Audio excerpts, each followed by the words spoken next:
ಕರವೇ ಹೋರಾಟಗಾರರ ವಿರುದ್ಧದ ಕೇಸ್ಗೆ ಸಂಬಂಧಪಟ್ಟಂತೆ ಸರ್ಕಾರದ ವಿರುದ್ಧ ಪ್ರವೀಣ್ ಶೆಟ್ಟಿ ಕೂಡ ವಾಗ್ದಾಳಿಯನ್ನು ನಡೆಸ್ತಾ ಇದ್ದಾರೆ.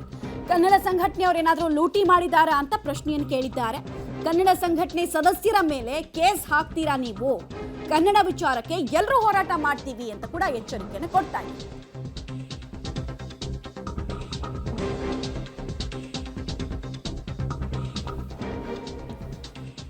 ಕರವೇ ಹೋರಾಟಗಾರರ ವಿರುದ್ಧದ ಕೇಸ್ಗೆ ಸಂಬಂಧಪಟ್ಟಂತೆ ಪ್ರವೀಣ್ ಶೆಟ್ಟಿ ಈಗ ಆಕ್ರೋಶವನ್ನು ವ್ಯಕ್ತಪಡಿಸ್ತಾ ಇದ್ದಾರೆ. ಹೋರಾಟ ಮಾಡಿದ ತಕ್ಷಣನೇ ಕೇಸ್ ಹಾಕಿ ನಮ್ಮ ನೈತಿಕ ಸ್ಥೈರ್ಯವನ್ನ ಇಲ್ಲಿ ಕುಗ್ಗಿಸೋದು ಎಷ್ಟು ಸರಿ?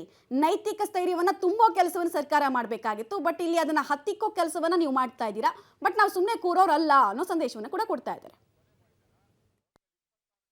ಹೋರಾಟಗಾರರನ್ನು ಹತ್ತಿಕ್ಕುವಂತ ಕೆಲಸ ನಡೀತಿದೆ. ಕರವೇ ಅಧ್ಯಕ್ಷರಾದಂಥ ನಾರಾಯಣಗೌಡರನ್ನ ಪೊಲೀಸರು ಬಂಧಿಸಿದ್ದಾರೆ. ಈ ಬಗ್ಗೆ ಮಾತಾಡೋದಕ್ಕೆ ಕರವೇ ಪ್ರವೀಣ್ ಶೆಟ್ಟಿ ಬಣದ ಅಧ್ಯಕ್ಷರಾದ ಪ್ರವೀಣ್ ಶೆಟ್ಟಿ ಅವರಿದ್ದಾರೆ. ಸರ್, ನಿರಂತರ ಹೋರಾಟ ನಡೀತಾ ಇದೆ ಕರ್ನಾಟಕದಲ್ಲಿ, ಅದರಲ್ಲಿ ಎಸ್ಪೆಷಲಿ ಬೆಂಗಳೂರಲ್ಲಿ ಕನ್ನಡ ನಾಮಫಲಕಗಳು 60ರಷ್ಟು ಇರಬೇಕು ಅನ್ನೋದು ಈ ಹೋರಾಟಕ್ಕೆ ಗಡುವು ಕೂಡ ಕೊಟ್ಟಿದ್ರು. ನಿನ್ನೆ ಒಂದು ಸಮಾವೇಶ ಮಾಡೋ ಉದ್ದೇಶದಿಂದ ಪ್ರತಿಭಟನೆ ರ್ಯಾಲಿಗಳಾಗ್ತಿತ್ತು. ಪೊಲೀಸರು ಬಂಧಿಸುವಂಥ ಕೆಲಸ ಆಗಿದೆ, ಅರೆಸ್ಟ್ ಕೂಡ ಮಾಡಿದ್ದಾರೆ. ಈಗ ನ್ಯಾಯಾಂಗ ಬಂಧನದಲ್ಲಿದ್ದಾರೆ. ಇದಕ್ಕೆ ಮೊದಲ ಪ್ರತಿಕ್ರಿಯೆ ಕನ್ನಡ ಹೋರಾಟಗಾರರಾಗಿ?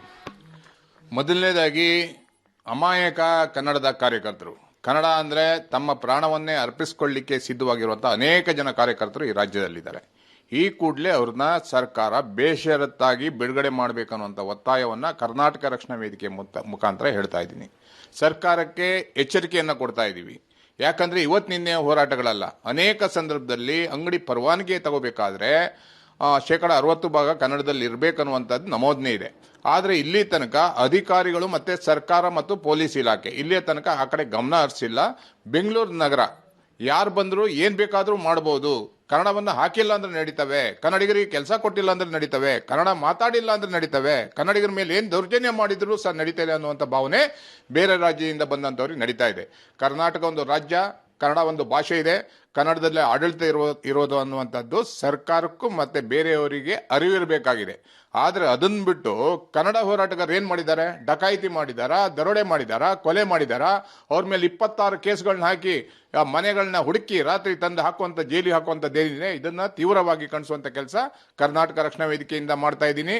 ನಮ್ಮೊಳಗಡೆ ಭಿನ್ನಾಭಿಪ್ರಾಯ 1000 ಇರ್ಬೋದು, ಆದರೆ ಕನ್ನಡದ ವಿಷಯ ಬಂದಾವಾಗ ನಾವೆಲ್ಲರೂ ಒಟ್ಟಿಗೆ ಇರ್ತೀವಿ. ಈ ಕೂಡಲೇ ಸರ್ಕಾರ ಬಿಡುಗಡೆ ಮಾಡಬೇಕನ್ನುವಂಥ ಒತ್ತಾಯವನ್ನು ಮಾಡ್ತಾ ಇದ್ದೀವಿ. ನಾಳೆ ಮೀಟಿಂಗನ್ನು ಎಲ್ಲ ಕನ್ನಡ ಪರ ಸಂಘಟನೆಗಳನ್ನ ಮೀಟಿಂಗ್ ಕರಿತಾ ಇದ್ದೀವಿ. ನೀವು ಬಿಡುಗಡೆ ಮಾಡದೆ ಅವ್ರ ಮೇಲೆ ಇಲ್ಲ ಸಲ್ಲದ ಮೊಕದ್ದಮೆಗಳನ್ನ ಹಾಕಿದ್ರೆ ಖಂಡಿತವಾಗ್ಲೂ ನಾವೆಲ್ಲರೂ ಇನ್ನೊಮ್ಮೆ ಕ್ರಾಂತಿಗೆ ಬೆಂಗಳೂರು ನಗರದ ಗಲ್ಲಿಗಳಲ್ಲಿ ಬೀದಿಗಳಲ್ಲಿ ಇಳಿಬೇಕಾಗತ್ತೆ ಅನ್ನುವಂಥ ಎಚ್ಚರಿಕೆಯನ್ನು ಕೊಡ್ತಾ ಇದ್ದೀವಿ.